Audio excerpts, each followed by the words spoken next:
Wheezing in infants and pneumonia. The objectives of this lecture are to understand the etiology, natural history, clinical features, treatment, and parental advice of how to care for a child with bronchiolitis and pneumonia.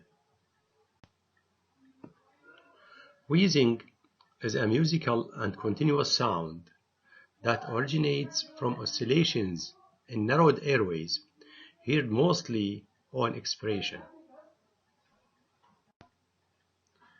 Acute bronchiolitis is predominantly a viral disease.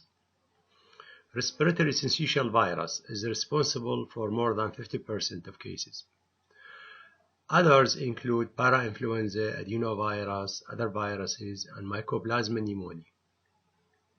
It's characterized by bronchiolar obstruction with edema, mucus, and cellular debris.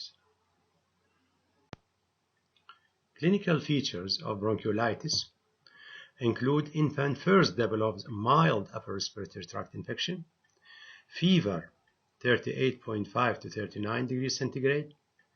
Gradually he develops respiratory distress, paroxysmal wheezy cough, dyspnea, and irritability.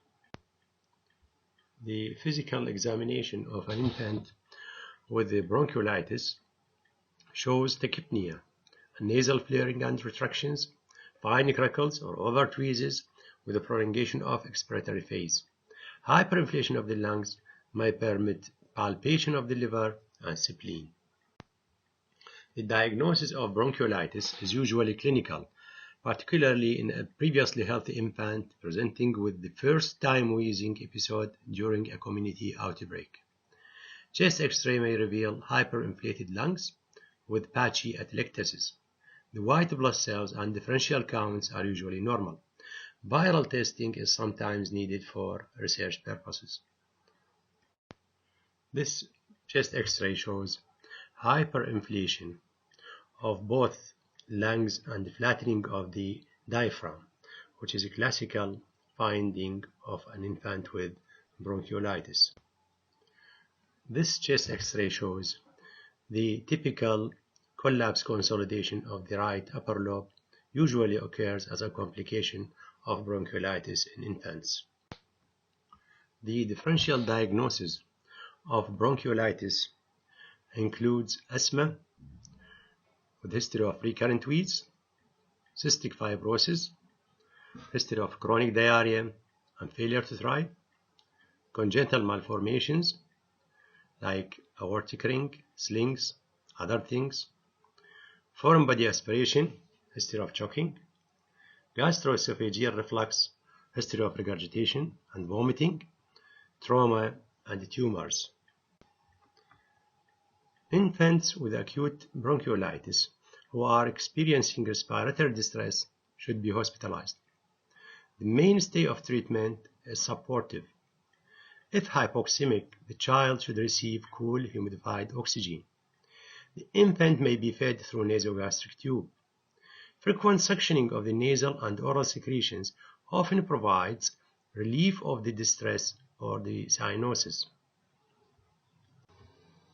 A trial dose of inhaled bronchodilator may be reasonable, with further therapy predicated on response in the individual patient. Corticosteroids are not recommended. Ribavirin, an antiviral agent administered by aerosol, has been used for infants with congenital heart disease and chronic lung disease when they develop bronchiolitis due to respiratory syncytial virus. Antibiotics have no value unless there is secondary bacterial pneumonia. Respiratory syncytial virus immunoglobulin is not recommended here. The case fatality rate in bronchiolitis is less than 1%, with death attributable to apnea, uncompensated respiratory acidosis, or severe dehydration. Infants with conditions such as congenital heart disease, bronchopulmonary dysplasia, and immune deficiency often have more severe disease with higher mortality.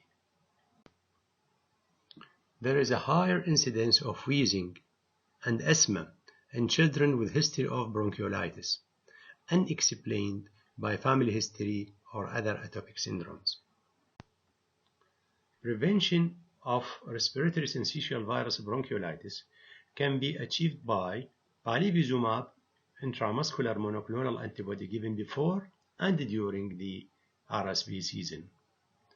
It's recommended for infants less than 2 years of age with chronic lung disease, with prematurity, and with hemodynamically significant congenital heart disease. Respiratory syncytial virus intravenous immunoglobulin can also be used. Meticulous hand washing is the best measure to prevent nosocomial transmission. Pneumonia. It's either community-acquired pneumonia, where the acute infection of the pulmonary parenchyma in a patient who has acquired the infection in the community, or hospital-acquired pneumonia, which is called nosocomial pneumonia.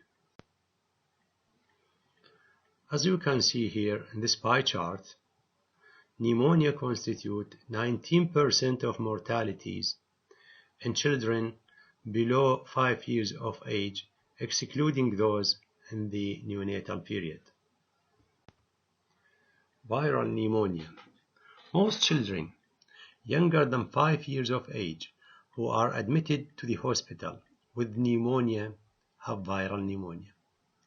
Viral pneumonia does not require antibiotic therapy unless a mixed infection or secondary bacterial infection is suspected. Typical bacterial pneumonia may occur in children of all ages. Streptococcus pneumoniae is the most common type of bacterial cause of pneumonia in children of all ages. Staphylococcus aureus, Streptococcus pyogenes, Haemophilus influenzae type B and non-typeable, and Moraxella catarrhalis are other bacteria that might cause pneumonia in children. Antibiotic regime might include amoxicillin, ceftriaxone, or cefotaxime. This chest X-ray shows the typical homogeneous opacity of right-sided upper lobe pneumonia. For atypical bacterial pneumonia, Mycoplasma pneumoniae is the most common in children older than 5 years. Antibiotics for the treatment of atypical bacterial pneumonia include erythromycin or azithromycin, and for those older than 8 years, doxycycline is used. This chest X-ray shows the typical bilateral involvement of both lungs in the lower lobes characteristic of atypical pneumonia. Nosocomial pneumonia may be caused by Staphylococcus aureus, Enterobacteriaceae, Pseudomonas aeruginosa, and anaerobes. Acceptable broad-spectral empiric regime include an aminoglycoside plus piperacillin tazobactam or meropenem, or clindamycin.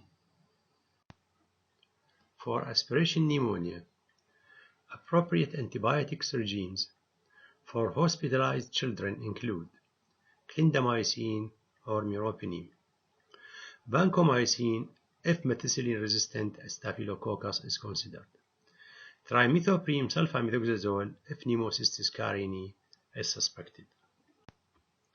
The duration of treatment of pneumonia for uncomplicated cases is 7 to 10 days or at least 1 week beyond resolution of fever. For complicated cases like necrotizing pneumonia and lung abscess, 4 weeks or 2 weeks after the patient is afebrile and has improved clinically. Most otherwise healthy children with pneumonia recover without sequelae, even if the pneumonia is complicated. Thank you and good luck.